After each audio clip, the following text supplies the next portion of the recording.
Rhi, welcome back for part 2 of our chat. Thank you. All about new me, new year, new me. There's me butchering it already.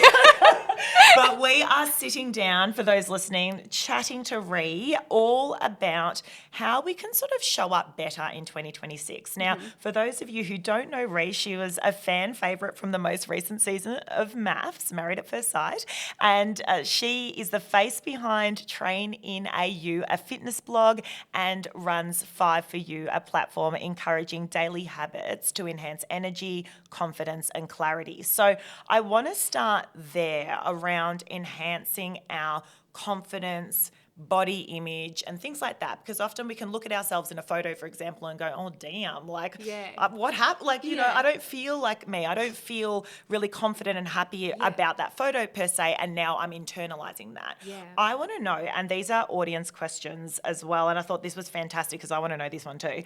Has being on a reality TV show changed how you view your body, confidence, or just generally your self-image? Definitely, but more so in a positive way, actually, which I'm surprised because I thought that watching myself back, I'd be quite critical in how I looked. But it made me realise that I don't want to be defined by how I look. I want to be defined by how I show up and how I treat people, which, watching it back, you know, there might be an angle that I didn't like, but how I treated everybody and how I was perceived from the public, I was really proud of. And it made me realise that people really don't care what you look like. They care about what you have to say. So I think it's definitely shifted my views on that. Yeah, I absolutely love that. I'm like, as you're talking, I'm like, preach, because at the end of the day, your brand, who you are, the way you show up in the world is everything for everyone. It doesn't matter if you're a, stay-at-home parent, or if you are a worker in a corporate job, whatever you end up doing in life, or like yourself, you're a media personality, that people remember how you left them feeling. Yes, definitely. And I think that's critical. That's what people always remember, how you made them feel. Yes. Definitely. No, I love that. Okay, so I've got another one for you. Someone wrote in, and I feel like, again, I'm preaching to the choir on this one. So my goal for 2026, they said, is eating healthy, but I do love my sugar and chocolate. Oh, yeah. Any tips on handling cravings?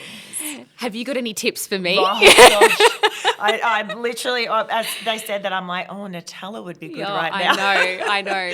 Yeah, look, I'm a big sugar lover myself. Okay. But I think this goes back to the all or nothing mentality that a lot of people have. They think that as soon as they eat sugar, my diet's ruined, I might as well go to town.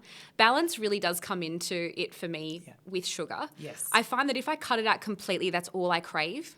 So I think really limiting it, having it, but limiting how much you have of it. Yes. Like, at the end of the day, if I have a king-size Freddo, is that going to really change my entire body? No, it's not. But polishing off 2 blocks of chocolate, which I've proudly done, that absolutely will. So I think one of the biggest tips I could say is don't cut it out completely, but try and find that balance. Even if you set, look, I'm going to have chocolate maybe on a Wednesday and a Saturday night. The other days I'm going to enjoy it.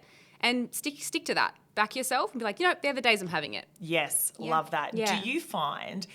Is Jeff on a similar page to you? For those who don't know, Jeff is Rhi's boyfriend, around lifestyle and habits. And because there's a question that came through that said, do you and Jeff have similar lifestyles and habits around well-being? And then as an extension to that question, any tips on getting on the same page with your partner if they have a different sort of, view on well-being? So there's a few facets of that. Firstly, does Jeff have chocolate cravings and sugar cravings like you do? Jeff is the biggest chocoholic. Oh, He's actually a really bad influence.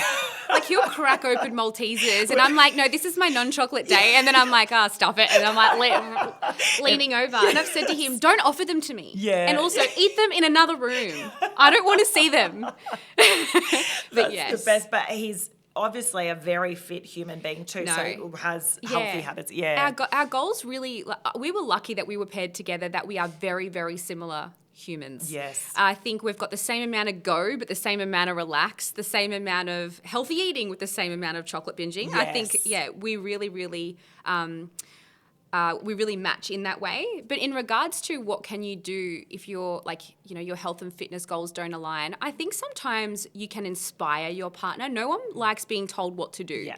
But if they can see that you are choosing healthier habits for yourself, that you are getting results, that you're getting up in the morning, just be like, babe, do you want to come for a walk with me?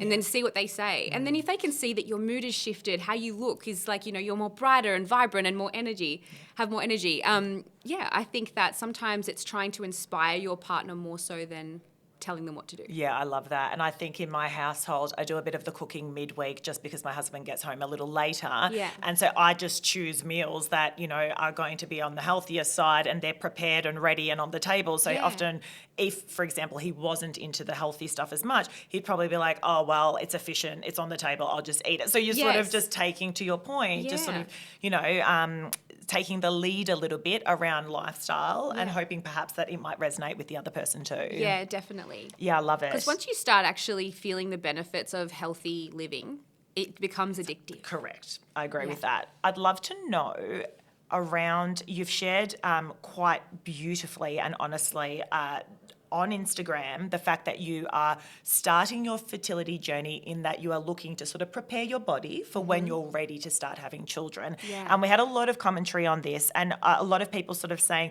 what do you think works the best or what have you, what's resonated the most with you?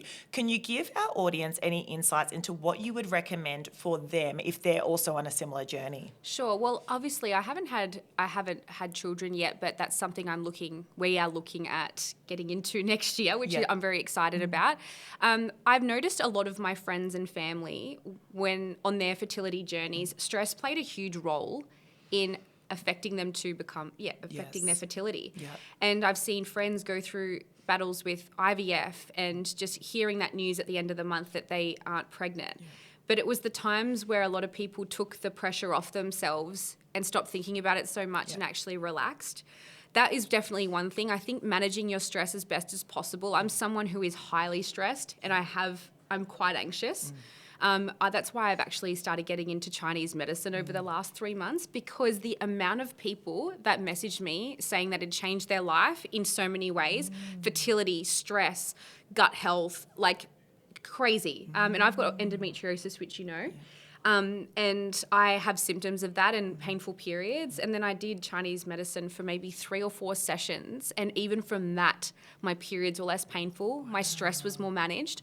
And so I did start it really for my fertility journey and health and to try and get everything balanced. Yeah. But it's helped me in so many other ways. So I think definitely if you are a bit stuck on what to do next, I would highly recommend trying Chinese medicine as something. Yeah, wow. That's insane that you've already noticed. Huge difference. Wow. Yeah.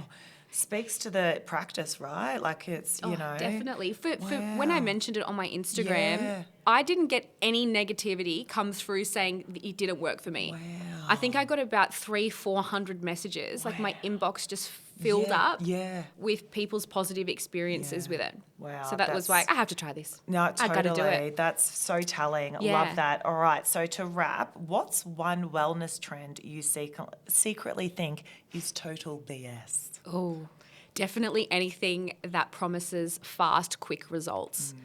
Because really it just comes down to those 5 healthy habits that we've already discussed. Yeah.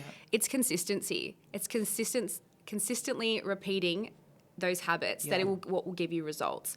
There is no quick fix. So anything that promises that, you'll get a booty in for 4 weeks or you'll drop body fat in 1 month, you might lose 500 grams, but if anything makes you lose 5 kilos in a month, it's probably not that healthy. Or sustainable, sustainable. So you do have to look at longevity when it comes to anything. Like, can I do this every single day for the rest of my life? Yeah. And 9 times out of 10, the answer is no. But can you drink water? Can you eat healthily? Can you get 7 to 8 hours sleep? Yes. So they are very achievable goals that can give you the results that you want. Yeah, I love it. And I think that's such a great mindset, mic drop shift there for us around how we want to show up for 2026. So, Rhi, thank you so much again for your time. No, thank you for having me. Thank you.